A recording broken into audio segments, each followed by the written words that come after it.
ahead, watch it. Wait, you want me to watch it? Wait, I gotta watch it? Welcome back to Bravo Breaking News. So this week's Real Housewives of Orange County was beyond chaotic. They were throwing shade. They were throwing accusations. Tamra was even throwing napkins. It was crazy. Drama was literally coming from every direction. We are going to dive into it all. But before we do, make sure you subscribe so you don't miss any Bravo Breaking News. Okay, so we start with the nail salon. Tamra is meeting Emily and Heather to get their nails done. And Emily kind of wants a recap on Montana. She wants to know, what went on. Tamra says that Heather shoveled shit and kind of tells her that she, her comment at dinner was a little bit like out of touch, maybe we'll say. Emily asks how Taylor was, says, I don't know Taylor very well, and Tamra kind of says that Heather and Taylor got into it, and Heather was kind of her usual condescending self. And so, then Heather arrives and Emily's kind of not afraid to get into it with Heather. And honestly, I respected it. But I thought she was pretty nice about it. She says, sometimes the way you say things, Heather, can be hurtful. And Heather immediately goes on the defense. It's like, Heather, you have been told in every single season that you've been on this show that you come across condescending. So maybe you need to take a look inward and see, what about you makes it come across that way? Because if it walks like a duck and quacks like a duck, then maybe it's a duck. I don't know. What was your take on this? Yeah, no, I am with you. I respected Emily so much just coming after Heather like that. It didn't come off like she was purposely trying to stir the pot. It came off that she was really trying to tell Heather what went on. And I have a theory that she definitely talked to Gina after Montana. Gina already filled her in on what went down. And, Emily was kind of ready to kind of go after Heather in this moment. But yeah, she's kind of like, you come across better than everybody. But more importantly, you're not self-aware that you do this. Like you said, Heather is not looking inward. It's like she doesn't even realize that she's doing this. It doesn't even faze her, even though she's been called out time and time again. And then we get Tamra in the confessional agreeing with Emily, of course, saying that Heather comes off snotty, she comes off condescending, but she's not really saying it in the moment. It's only Emily that's really coming in hot. And I don't know. I don't know why Tamra doesn't come after Heather for what she said to her in Montana too. It's very interesting because it almost feels like they kind of called Heather out at the Nobu dinner for kind of being up Tamra's ass, but I also feel like it's kind of mutual. It kind of feels like Tamra's also up Heather's ass and doesn't want to, I think she wants to make ripples, but not make waves when it comes to Heather. So I think Tamra is stepping lightly and I think Heather is stepping lightly around Tamra. So it's this very interesting dynamic where neither of them want to piss the other one off. Yeah, I see that. So, okay, so then we go to, what's the yoga studio's name? It's Divine Rebel or something like that. Diva Rebel. I don't know. But we see Jen, teaching her yoga class in her element. Gina comes in to make amends, but she kind of instantly sort of insulted her because she's like, I brought you this candle because I know you like, that kind of cheesy namaste stuff. And Jen's like, I actually do. I love that kind of stuff. So she's basically saying I know you're super cheesy and tacky, so this is what I got you. But anyway, I think she comes with good intentions. She says, I've taken the time to kind of process things and you're right, you shouldn't have to tiptoe around me. I was kind of reacting because I have these feelings that I should have dealt with years ago and I didn't. And I was kind of projecting it onto you. And so they seem to make up. It seems like they're going to have, kind of a little alliance going. Yeah, thank God for that, because I really did not want to see this play out. So many people have been cheated on. There are affairs right and left all over the Housewives, especially in Orange County, divorces, situations. I don't know why this one thing is really rubbing you the wrong way, Gina. So I'm just glad that this is over with. Hopefully we can move forward and this isn't a feud that's going to keep playing out throughout the season, because I think let's just squash it. Jen shares that she and Tamra also got to a good place in Montana, or so she thought. Obviously things have happened since then. and, things have been said. And I think Jen is like kind of catching wind of it. And she's like, Tamra, I thought Tamra was going to show up for me, Jen said. She's kind of talking about how, Tamra was maybe going to stick up for her with all these rumors and stuff. But Gina's like, no, it's actually quite the opposite. She's dragging your shit all over town instead of showing up for you like she maybe said she was going to begin with. Yeah, I mean, Tamra, this is not her first rodeo, and she knows that if the heat is off of her and onto someone else, then, she's going to fare better during the season. So that's her MO. It always has been, it always will be, to kind of bring up something, about someone else so that the focus stays away from her. And, that's exactly what she's doing with Jen.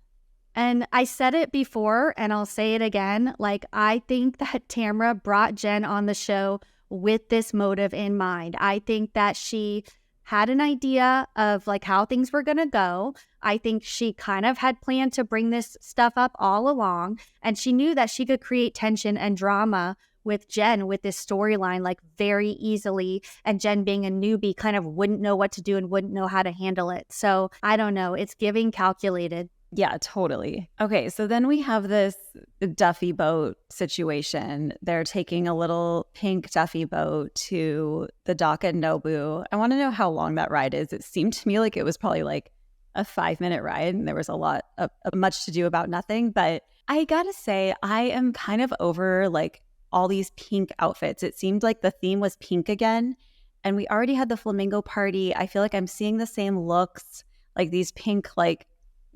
blazers and sort of dresses and stuff. And don't get me wrong, I love pink, but I'm just kind of overseeing these looks. I need something else. So Taylor comes first.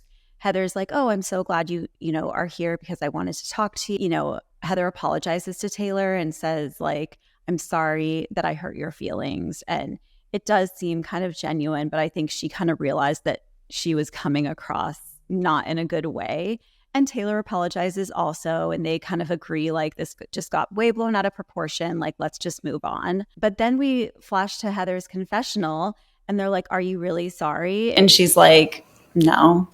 And I'm like, Heather, that is so shitty of you to throw out an apology that seemed really genuine if you don't mean it. I don't know. I really did not like that. Like, Heather is not winning me over this season at all. Of course, I like the luxury that she brings and like the fun houses and the elaborate tours and the engraved chopsticks, but that's not cool. No, that was not cool. Like, be cool, Heather. Don't be all uncool. This is so uncool. I think that, Taylor really had her feelings hurt, and Heather still doesn't see it. Once again, it's another example of how not self-aware Heather Dubrow is. She does not see that she's hurting somebody's feelings, and it's almost like she is just, doing it for show. She's going to apologize so she can like move on to another feud. It's almost like Taylor's not even worth her time. Obviously it wasn't her thorn of the trip, even though it was the biggest blowout fight. She instead chooses to, spotlight Tamra and Shannon's friendship and leaving her out. So I don't know. It's not doing it for me. And the Duffy boat ride, I do have insight because I do frequent these places as an Orange County housewife unofficially myself. They were not going to the Nobu dock. They were at the Nobu dock. They literally boarded that boat right in front of Nobu and went around in a circle and got off and went to Nobu.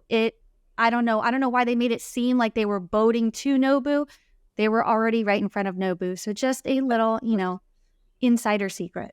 Typical Hollywood. That is hilarious. But I kind of picked up on that. I felt that they were very close, and I thought maybe it was just across the bay or something, if even. But that's hilarious that it was the same exact dock. Oh my God. It's just a little fun fact. Tricks that they're pulling out. Yeah, thank you for that local insight straight from Orange County, local here. So, okay. And then Heather invites Lauren, who was the acting coach that they met up with, and they made it seem like she was Heather's friend. did they have any history before? Because it seemed like I remembered that they had just met at Taylor's house that one time, and now all of a sudden they're close enough to where Heather's inviting her to lunch with them. Did you find that strange? Very strange, completely strange, made zero sense to me. I don't want to say it, but I guess I'm going to say it. Like maybe Heather's just trying to, bring some diversity into the group, but it's like a little forced. They don't really seem to know each other. So I don't know, but I do feel like this woman like maybe could bring something. We didn't get much from her, but it did seem weird that Heather like pretended that they were close enough to have dinner and like do this together. Right. I don't know. It just did not seem organic at all.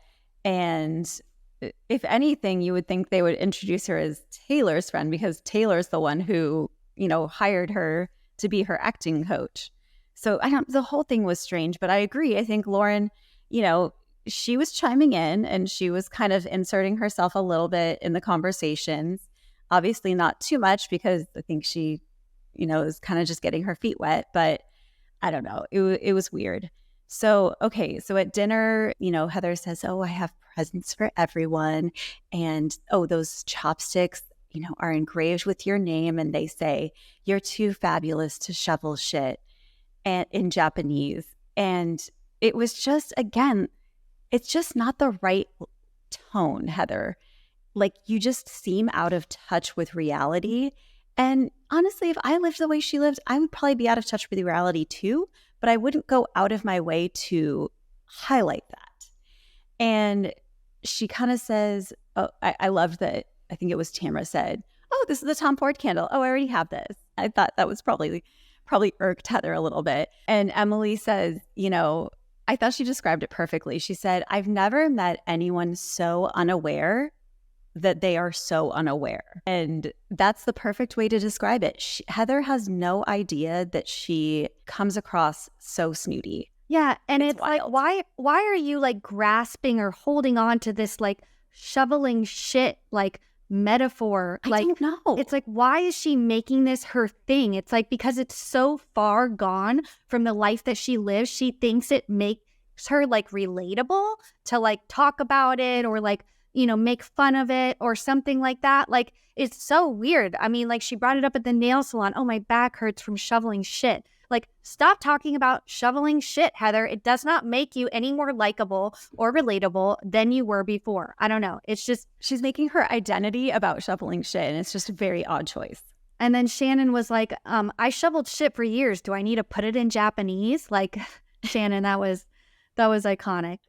So, we get past all of the, Dubrow of it all, the Dubrow's, dinner shenanigans. Tamra jumps right in with Jen and was kind of, talking about the trip and is saying, Jen, you just have to be honest. Like, there are things you're not telling us. You didn't tell us during the trip. Like, hasn't Ryan already cheated on you at this point? Because we get a flashback of her saying, they were on a break and he messed around.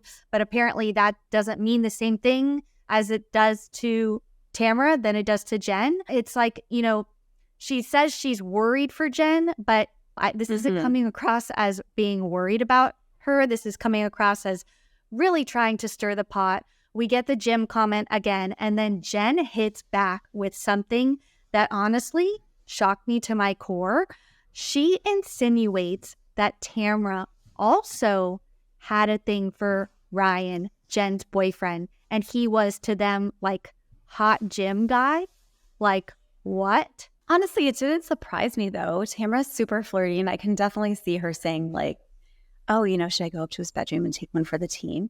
But Jen is 100% right, because it's completely hypocritical, because now she's all offended that, Ryan threw something out there when he came into her gym. And it's just Tamra, take a seat. Like, no one cares. Why is she so invested in their relationship? Why does she care so much if Jen is with this guy? It's Jen's choice. She's a grown woman. She made her choice. She left her husband, left her family, and she's owning it. And like, get out of it. Why do you care so much? I'm just trying to understand this. Tamra gets so offended. She gets up and kind of slinks over, and it's very soap opera. or no, first she throws the napkin, then she gets up and, kind of does the Lisa Rinna, don't you ever talk about my husband. That's what it reminded me of, that same energy. And then she just runs off. I love when Tamra runs off. And even better, I love when Shannon runs after her, because Shannon just awkward when she runs. I don't know. Shannon cracks me up. But everyone's asking, Jen, what did you mean when you said, Tamra better watch it? Do you have something on her? And Jen kind of refuses to answer. I think she's kind of deciding if she wants to put that information out there or not, or if that's the best time. Maybe she wants to hold on to it for a little better moment. I don't know. But it's just, this whole thing is so odd to me. Why do they care so much? Why does Tamra care so much if Jen's with this guy? Yeah, and the thing is, it's almost like it was kind of interesting to see how Shannon was almost taking Jen's side in this situation, because, if shit was coming out like this about John, she would want people to respect her relationship and kind of be a little bit more understanding about it and not so crass and crazy, because Tamra is totally blowing this out of proportion. And it also makes a good point. Why isn't Jen coming for Tamra? Jen is just sitting there and taking this and not I guess she's a newbie. She's a first season housewife. She's still warming up to things. But still, if somebody is attacking you, throwing napkins in your face, how much does it have to take for her to fight back? It's insane. Yeah, I can't tell if she's disengaging a la Meredith Marks, or if she's processing and trying to figure out what her best move is. I can't tell if it's her taking the high road, or if she's just, I'm going to pocket this and then pull it out later. And time will tell. I kind of think she's more just trying to take the high road and hold her tongue, but because maybe she's trying to figure out if going up against Tamra is the right move. But I don't know. I agree. She is very calm considering what is happening at this lunch. Yeah. So Tamra and Shannon are outside, doing their thing. Meanwhile, another fight, sparks up at the table, and that's Gina and Emily coming at Heather. And I, once again, was kind of here for it. They're saying basically your friendship with Tamra, Heather, is so phony. All you did last season was talk shit about her. And now you're here so far up her ass. We already said it. I'm going to say it again. It's a little sus. It's a little weird how much that she cares about her after Heather was really trying to form a bond and friendship with Gina and Emily last season. Now it's the tables have turned. And now that Tamra's back, she needs to be the Trace Amiga in their group. And basically Gina's you're a bad friend. And I don't know, I'm going to call you out. Yeah. I think I respected Gina for saying the stuff that she said, because she wasn't letting Heather off easily. She was truly saying, and the Travis stuff too made her mad. Heather, you can't sit there and say, oh, your boyfriend is not going to want to put up with you for much longer. You don't know everything, Heather Dubrow. And it's getting old to think that you do. All the, as Gina says, all the personalized chopsticks and candles in the world aren't going to make up for you being a crappy friend. So, I think Heather is hearing it. Oh, I loved when Gina said, since Tamra's been around, you've really been fucking up. And I think Heather kind of took that in finally and is okay, maybe they're right. Maybe I'm kind of picking the wrong alliance here. So I don't know. We'll see what Heather does with all of this. But Gina and Emily, I think they're earning their oranges this episode, because I really liked the way that they came after Fancy Pants. I think so too. Unlike Jen, they're actually standing their ground and, saying what needs to be said and not just brushing shit under the rug and taking it. So I'm honestly loving it. So the dinner kind of ends on a bit of a shocking note, because Heather gets this text from Terry and I immediately am oh my God, what happened? I'm sure Shannon in the moment was freaking out too, because she's is it about me? What? We learn that David Bedour is getting a divorce from his current wife, Leslie. And as we know now, their relationship is extremely tumultuous. I think that this is maybe just the first of many kind of divorce filings, getting back together, restraining orders, whatever has been going on with them. And honestly, I'm excited that we're going to have that on the show and that Shannon's going to be dealing with it in real time. I'm not sure what I expected, but I didn't really think about that being like a part of the storyline on the show. But I am definitely here for like following Shannon's reaction on this, because she is probably like, woof, I am so lucky I don't have to deal with that anymore, because the shit that has hit the fan between them two is just ridiculous. It's definitely messy. But I actually thought Shannon handled it really well. She said, I need to go call my kids and make sure that they're okay, because this is now coming out in the press. And she called, I think it was Sophie first. And she said, you should call your dad. And Sophie said, I don't want to. And she said, honey, like, you need to check on your dad. And she kind of was getting a little choked up. And I thought that was nice, because as many problems and issues that they've had in the past, she knows that this is still the father of her children. And she seems to want to preserve that relationship for them and not pit them against him, And Sophie was so sweet in saying, I just feel bad for the baby. And I don't know, all of this, it's just so toxic, the relationship and with these exes and their new relationships. And it's like, what is this guy doing? I don't know. And I can't even keep track. Honestly, I know they like filed for divorce, got back together, then filed again. Are they going through with it now? I think so. I think that it finalized. If you guys know, comment below. But I think it's very hard to keep up with, but I think that they're over. I think that they're done. I think that there's some restraining orders involved now or something like that. So I don't know. It's really messy. But after all of this fighting, Taylor Armstrong is all of us, because all she wants to do is eat. They sat down to dinner and the waiters haven't even been able to bring the food. So they finally get the food. And I don't know, I guess they, survive the rest of the dinner. Unlike Heather's previous Nobu party where all of the sushi had to get thrown away. RIP to all that catered, beautiful Nobu sushi. Never forget. Never forget. So that is this week's Orange County recap. I am really enjoying this season, so we will be back each week to discuss all of the drama going down. Make sure you subscribe so you don't miss any Bravo breaking news, and we'll also be covering New York and Crappie Lake next week. All right, see you guys later.